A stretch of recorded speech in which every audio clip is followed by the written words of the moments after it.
Hello, everyone. Welcome back to Kevin Reviews. Thank you for voting on the poll that I put 2 weeks ago. So yes, I rewatched Doc Hollywood. So I have seen this before. It's a 1991 film by Warner Brothers Pictures, and it's directed by Michael Caton-Jones. It's written by Laurian, Leggett, and Jeffrey Price, but mainly this is based off a book called What, Dead Again? By Neil B. Shulman, who's a writer as well as a doctor. So he's a medical practitioner who's wrote, I think, some books. Now, I can't. This is supposed. The story is based on his like life telling and whatnot. I never read the book, so just heads up there.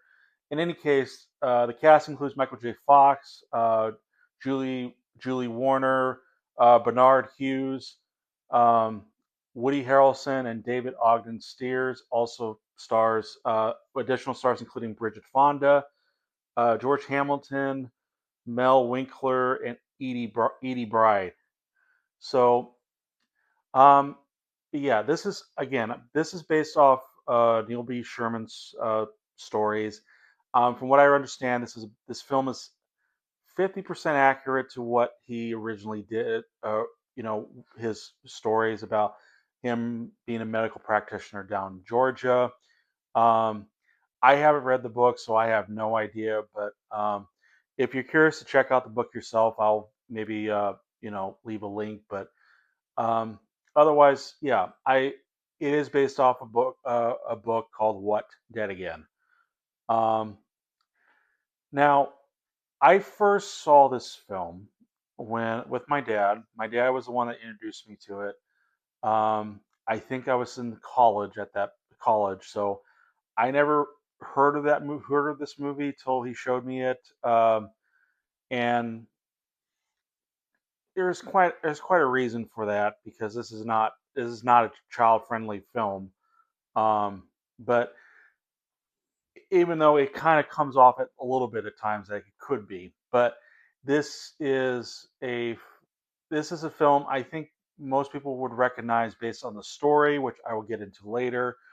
Um, this is also the film that started that it, from what I understand or read up on, that it was there was early signs of Michael J. Fox being diagnosed with Parkinson's disease, and I don't know a ton about the disease itself. And while granted, I'm not sure if it's best could promote it, but I mean, if you want to, I know he has his own charitable foundation, so go check out the foundation if you want and donate, to his foundation if you want.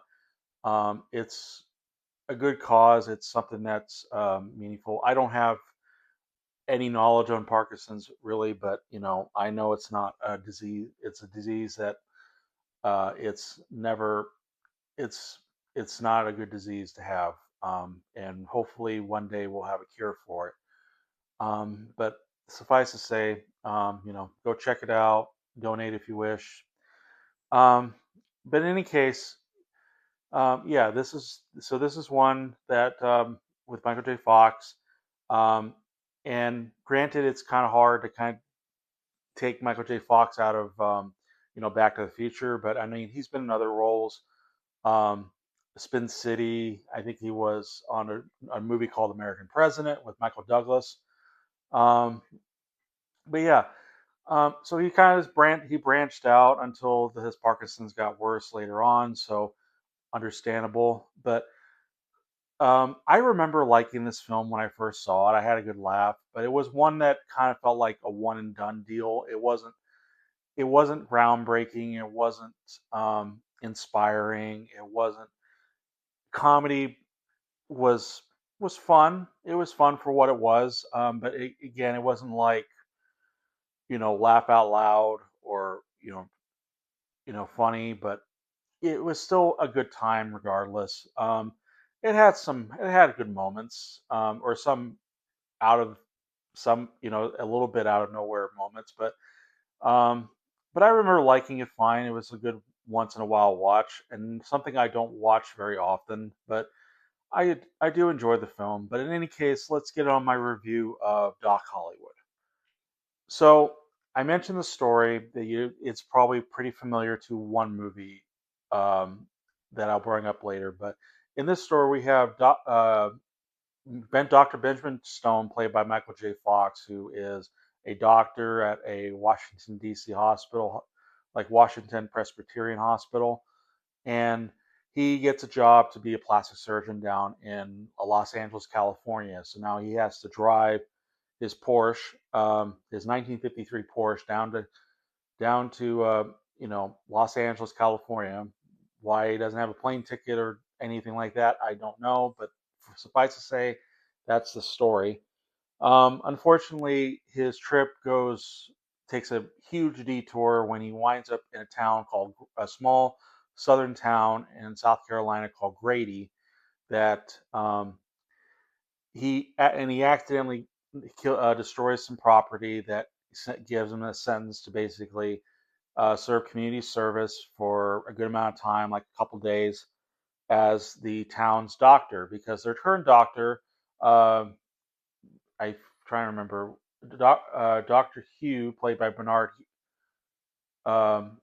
Hughes, um, is kind of is old. He's not always thinking clearly. He can be a drunk, but in any case, he's gotten to the point where this town needs a doctor, um, and so he's greeted around town. He has to serve and whatnot, but he wants to get out of there so he can get down to LA. But the more he spends his time in town, the more he starts appreciating the town, and especially he has a love interest in the name of Lou, who is the ambulance driver, and she's played by Julie Warner. I'm not sure if I've seen her in any movies, but she was in a movie called Tommy Boy, which I've never seen. So, um, but yeah, so he has a love interest with her, and so it makes him question: should he stay or should he keep going?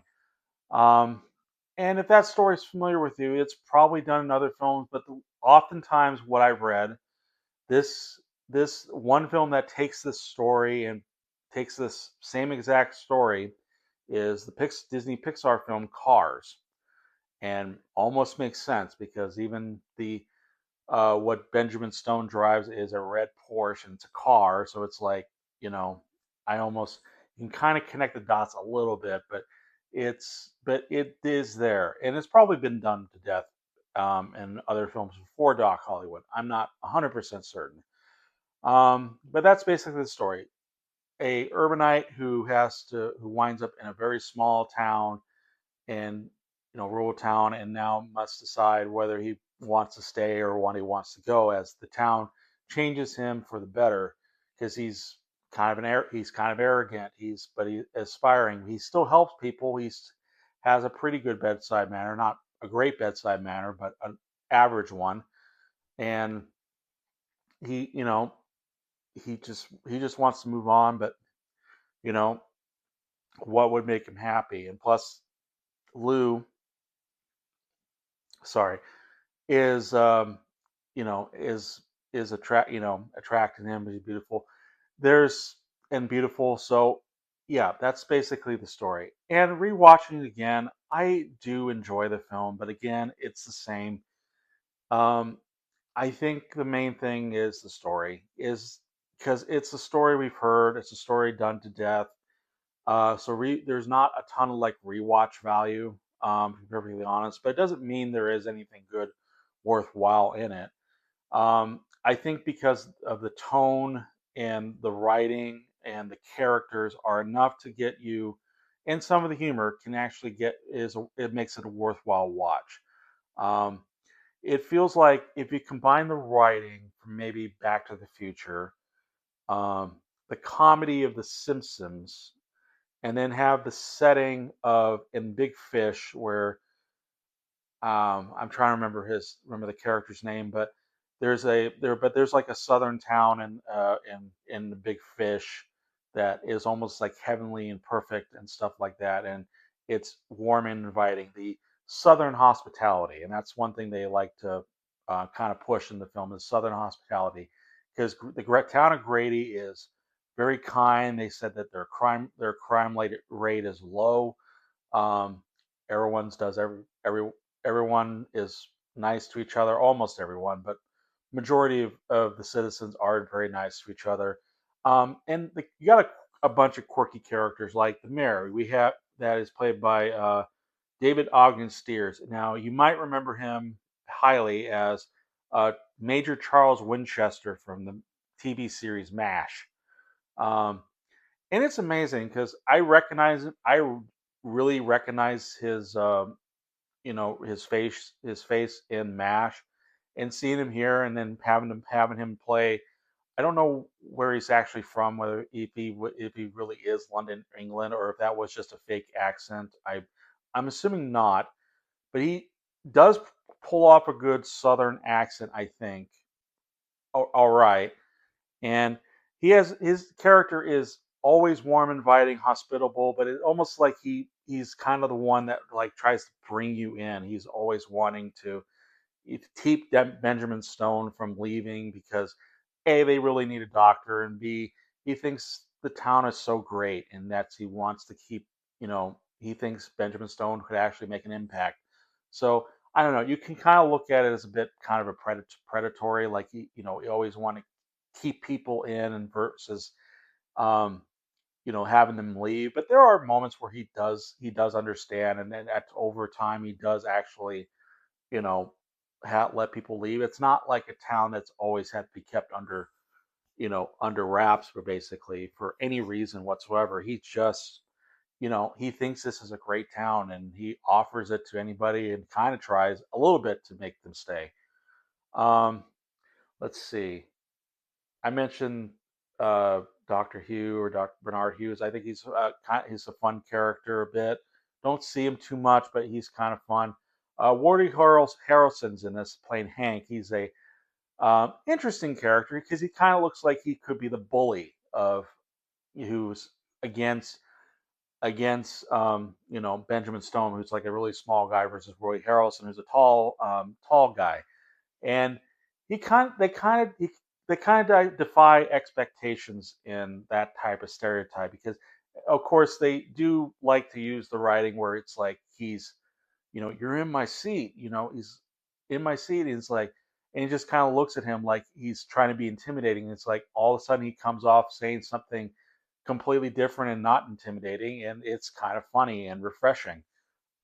There's a moment later on the climax of the film where he's angry because a woman he apparently lost or thinks he lost, and you think, oh, he's gonna be the bully who's gonna try to take back the woman, but no, he doesn't really do that. It is kind of refreshing. The film almost likes to have stereotypical characters and defy those stereotypes. Not all of them, but some of them. Um, it's in the South, the Southern hospitality thing. There it does try to poke some fun at or mock it a little bit, like in terms of like business transactions. There's sometimes involving trading certain trading involved, and there's a funny part which I won't go into, but it is kind of funny and overall. Um, then we have, oh yes, we have Lou, played by Julie Warner, and she's a fun character too. She's smart. She's self-reliant. Independent. Um, she's a vegetarian. She's very outspoken. She knows what to say, and she kind of analyzing and expects things to happen. Um, now I did mention their the because this is a PG-13 film. It doesn't always seem to act that way, but I will get into that reason. But I have to pause here, unfortunately. Sorry. Okay, yeah, maybe I'll stop doing that because that seems a bit redundant. But in any case, what Julie Warner, this is one of the first films cinematic films she's been in, and this is the one and only film where she is fully nude, or at least we see is her chest. And yes, it's a PG-13 film, so it's only that one time. So I was kind of amazed when I saw this with my dad. I mean, my dad was like, yeah, that kind of objectifying type of thing, which I know doesn't fly nowadays, but still, um, I think it happens regardless. But yeah, there's that one scene that happens, but she is a great character, has some funny moments, that that works, and it's kind of in a way makes Ben, you know, Ben Stone just kind of become more of a child, like a boy trying to meet a girl or hit on a girl. He just kind of seems to fail spectacularly at it, but it's a bit funny. It's kind of offshoots what Ben Stone is trying to do, and the fact that it's like almost the only reason for him to stay is because of her. So, and not so much the town. Speaking of which, we have the town, including a lot of the characters. I won't go into any of them, but yeah, a lot of them are there. There are some funny moments with certain characters, like there's uh, two characters who can't read, and they only go to the doctors to for Ben Stone to read their mail, and that's pretty funny, especially the story. There is the nurse, Eyde Byrde plays Nurse Packer, who on is kind of strange because I almost want to think she's not exactly like a villain or anything, but she's like, this may not be a great to compare, but I kind of would see her as a hardworking Squidward from SpongeBob. Just doesn't take any crap from anybody. Just kind of like, we'll at least do the job, do much better job than I think Squidward would do in SpongeBob, but doesn't take any, crap from anybody.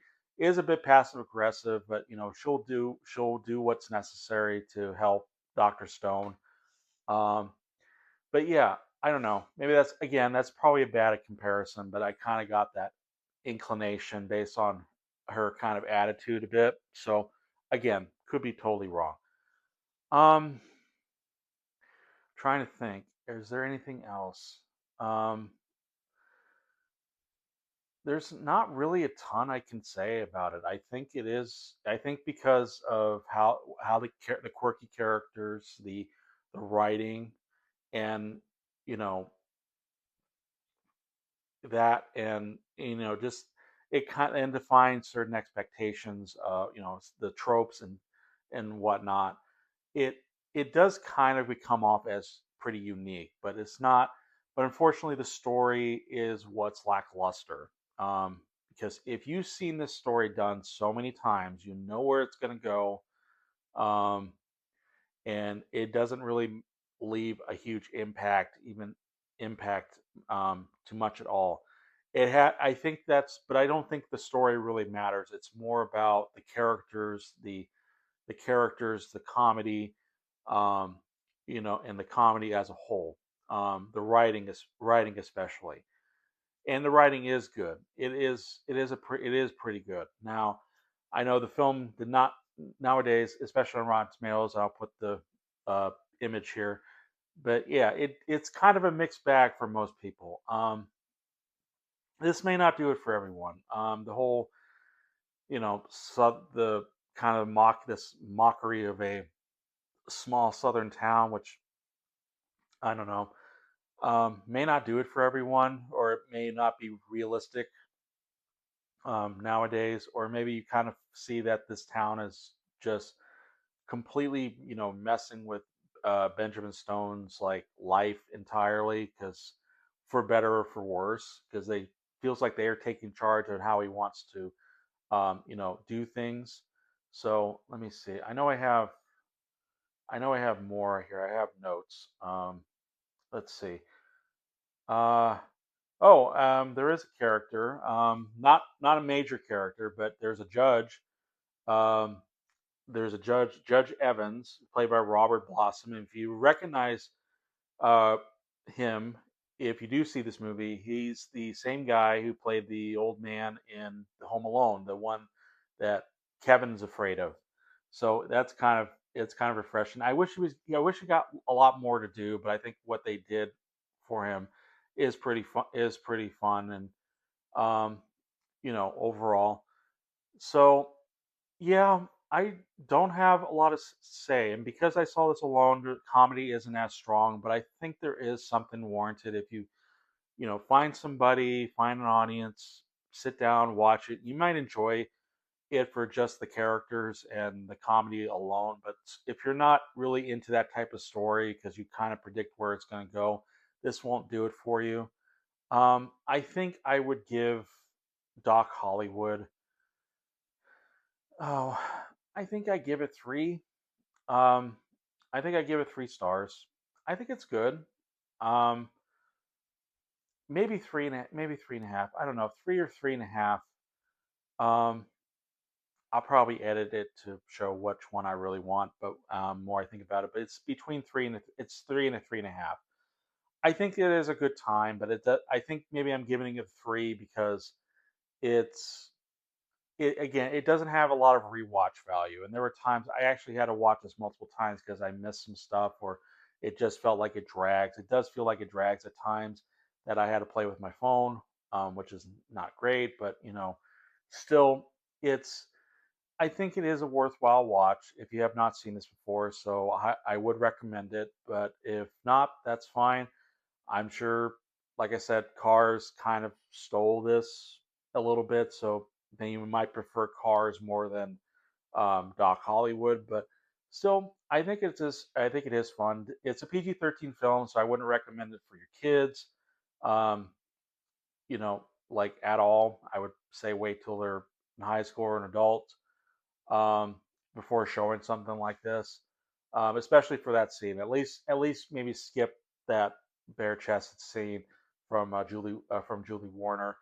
Um, but otherwise, yeah, I had a good time. So, what are your thoughts? Have you seen Doc Hollywood? What are your thoughts? Leave in the comments below. Give a like or dislike the review if you wish. Feel free to subscribe to my channel and click the notification bell. And I will see you guys in the next review.